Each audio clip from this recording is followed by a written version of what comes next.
After a few outings filled with respectful statements about the process and the smooth transition of power, President Obama is now stepping up his criticism of his soon-to-be successor.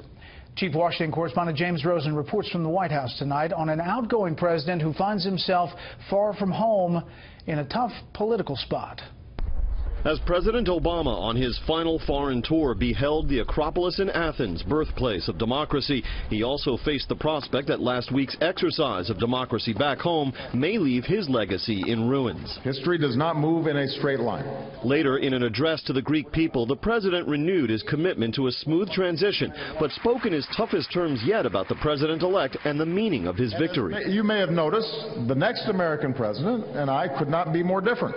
Faced with this new reality where cultures clash, it's inevitable that some will seek a comfort in nationalism or tribe or ethnicity or sect. These are the final days for Barack Obama, the winter of his presidency. With the Democratic Party he led in disarray, his legacy imperiled by Republican control of Congress and the White House, and the Supreme Court expected to shift sharply to the right, Mr. Obama must now navigate between conflicting duties to his nation and himself. As president, he stresses continuity to reassure allies abroad. As a political figure, he seeks to avoid blame for his party's defeat and to project confidence that his legacy is both laudable and lasting.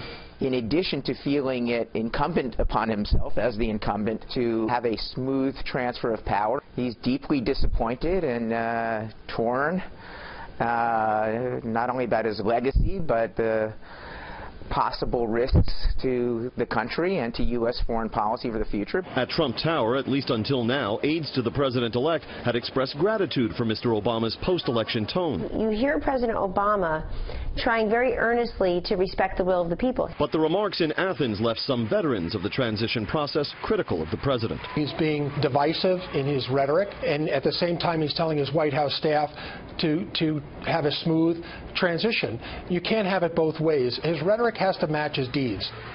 Compounding the complexity for President Obama is the fact that he, like much of the rest of the nation, has no firm idea of the precise policies the next president will pursue in foreign affairs, nor any idea of the specific means that Mr. Trump, the first person elected to the job without any experience in political office or the military, will use to advance them. Brett? James Rosen, live on the North Lawn. James, thank you.